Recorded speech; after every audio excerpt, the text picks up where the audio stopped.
Good afternoon from the National Service of the Liberia Broadcasting System. Welcome to Newsline.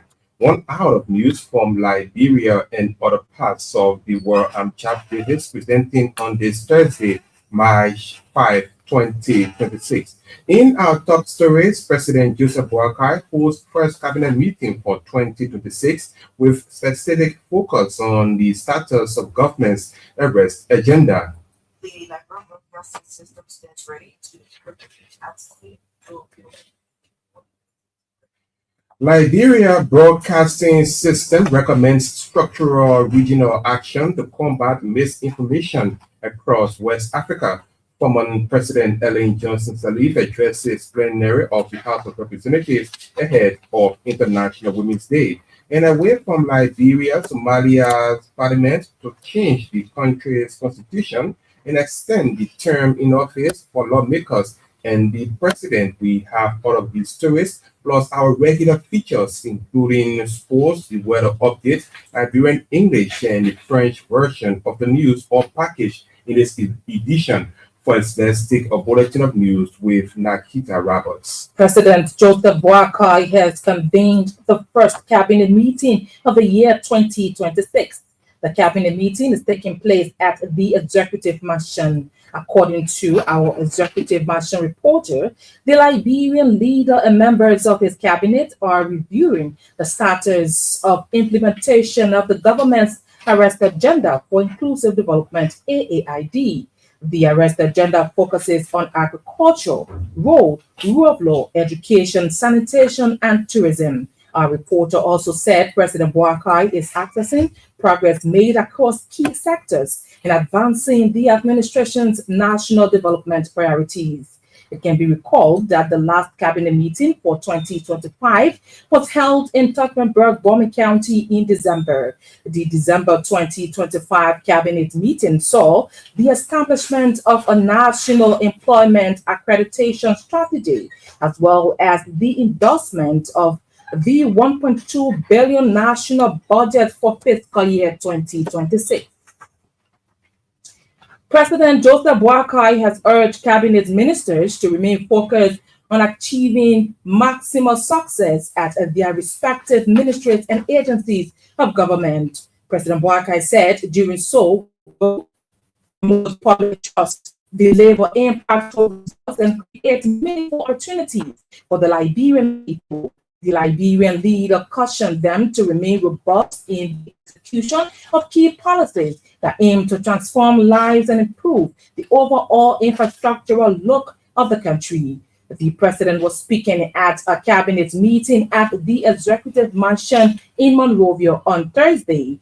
The cabinet meeting, among other several issues, is focused on the progress made and challenges incurred so far in the implementation of the arrest agenda.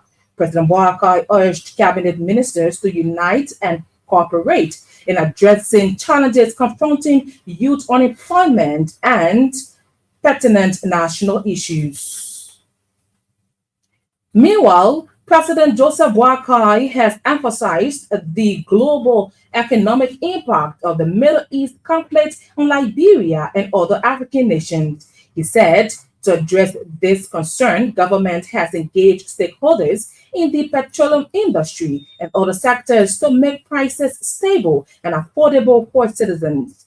The Liberian leader said despite the Middle East conflict and its consequences on the world, Liberia is well positioned to tackle emerging economic challenges. He, at the same time, warned public officials to remain cognizant of their obligations to the people, emphasizing that government will not relent to terminate and replace anyone if the need arises. President Boakai made the remarks Thursday in Monrovia at the site of a one-day cabinet meeting.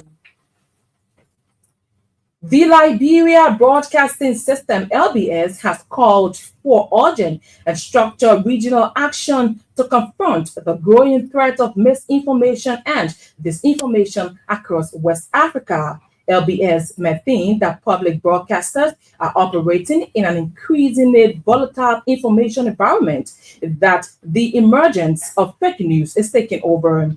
The Deputy Director General of Public Affairs, Alexandra Amnon, made the remarks at ECOWAS' second meeting of Director General of State Media in Cotonou, Benin. Information, strengthening democratic culture, and promoting regional identity, then public service media must be treated as institutional partners. Representing the Liberia Broadcasting System, Director General Madam Alexandra Amnon stated that public service media must not be treated as ceremonial institutions, rather strategic pillars of democracy, accountability, and regional stability. She reaffirmed the commitment of the Liberia Broadcasting System to guarantee access to verified information, promoting civic literacy, strengthening democratic participation, among others. Meanwhile, Madam Alexandra Amnon says the management of the Liberia Broadcasting System is expanding broadcast access to underserved communities and upholding professional journalism. Madam Amnon warned that regional integration will not succeed if citizens do not fully understand its fundamental concept. According to her, ECOWAS Vision 2050 risks remaining only a policy framework unless public media institutions are deliberately integrated into the communication architecture. She made the remarks on Wednesday at the end of the ECOWAS second meeting of Directors General of State Media in Cotonou, Benin. The LBS Director General of Public Affairs highlighted ongoing reforms, including strengthening newsroom verification system, expand governance programming to promote accountable dialogue.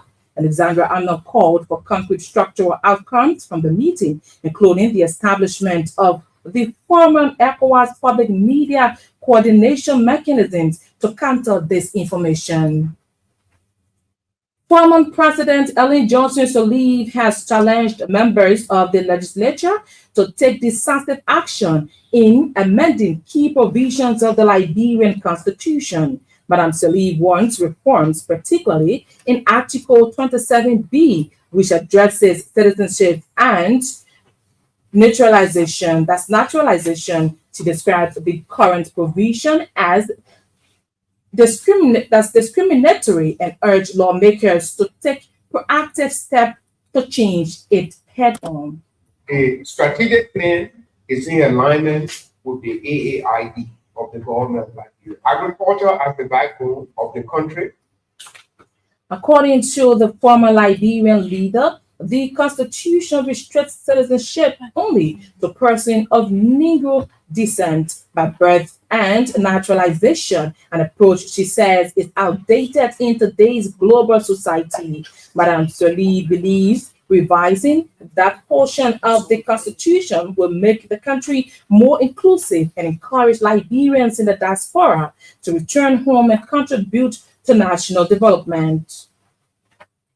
At the same time, former President Ellen Johnson Sirleaf has stressed the urgent need for stronger policies and legal measures to address Liberia's growing land crisis.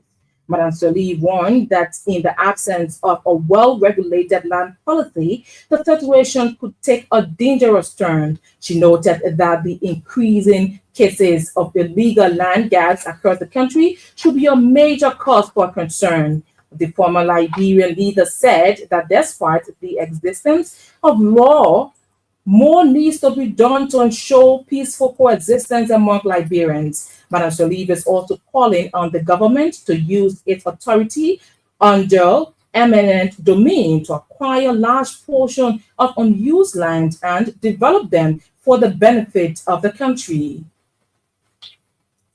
President Joseph Boakai has expanded the mandate of the Liberia Refugee Repatriation and Resettlement Commission, LRRC. President Boakai took the decision through the issuance of Executive Order number 159 on Wednesday.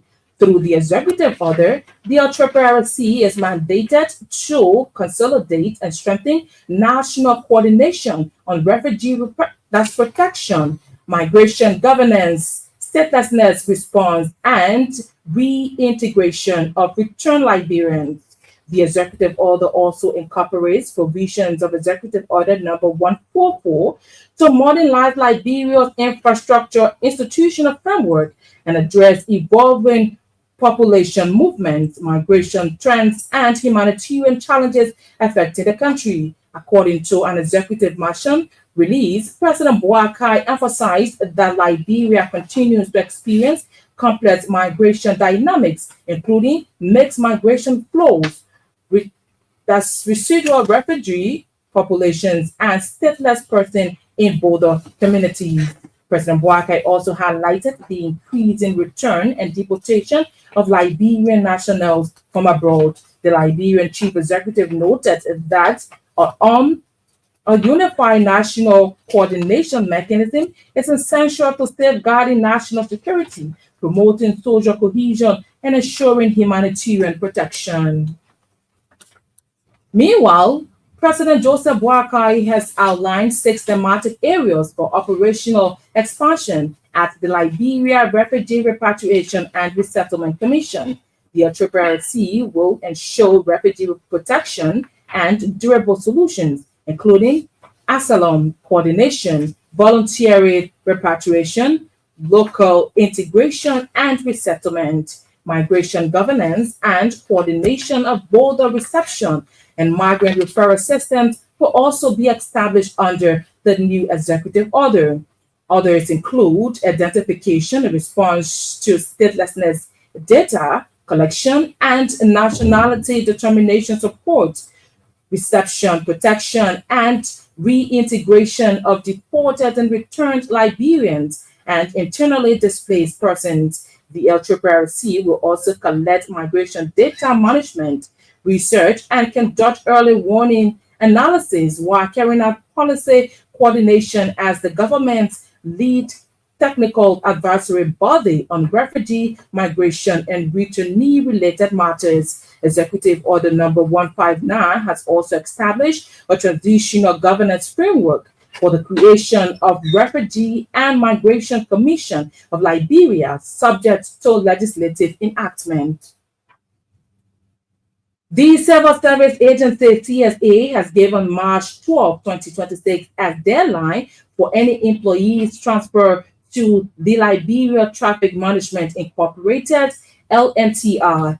CSA Director General Dr. Josiah Jokai said after the March 12 deadline, no employee will have the opportunity to take transfer to the LNTR. Dr. Jokai stated that the government intends to provide an opportunity for employees at the Ministry of Transport to take employment at the company or remain in its employ. Speaking at the Ministry of Information regular press briefing, the CSA boss said the option for employees to transfer to LTMR is voluntary and not mandatory. Speaking during a press briefing, he disclosed that the Civil Service Agency verified 191 workers at the Ministry of Transport, out of which 176 employees were confirmed as legitimate civil servants. He added that the government has decided that all verified workers will keep their jobs and will be reassigned within the ministry's new regulatory structure as part of ongoing reforms. According to him, workers who decide not to move to LTMR will continue serving as civil servants under the Ministry of Transport. The government of Liberia is expected to host a major fisheries investment conference aimed at attracting investors and strengthening the country's blue economy. The Director General of the National Fisheries and Aquaculture Authority, NAFA, Sarah Simwe, said the conference will be held from March 30 to 31 in Lower Magibi County. Director Simwe said the event will bring together government officials, international partners, investors, and fisheries experts to discuss opportunities in Liberia's fisheries sector. According to him, the conference will showcase high-value fish species found in Liberia's water while encouraging partnership between local businesses and international investors. He believes increased investment in fisheries could help address food security challenges and create employment opportunities in both coastal and inland communities. And the Liberia Water and Sewer Corporation, LWLC, has begun major rehabilitation works on sewer networks across Liberia, according to Deputy Information Minister for Press and Public Affairs, Daniel Sando. The goal is to address sewage overflow and sanitation challenges. Minister Sando says several major drainage and sewer lines in the capital are being repaired and upgraded to improve sanitation conditions in densely populated communities. He said one of the areas receiving urgent attention is the intersection of Benson and Gurley Street in central Monrovia. Nikita Roberts, thanks with the news bulletin. You are listening to Newsline here on ELBC Radio. One of our top stories this afternoon, President Joseph Boakai holds first cabinet meeting for 2026 with specific focus on the status of government's arrest agenda. Now, on Wednesday evening, President Joseph Boakai issued Executive Order number 159, extending the mandate of the Liberia Refugee Repatriation and Resettlement Commission, the LRRC. Through the executive order, the LRRC will consolidate and strengthen national coordination on refugee protection, migration governance, statelessness response, and reintegration of returned Liberians. Rafi Kamara has been reading through the executive order and now reports. Executive order clearly spelled out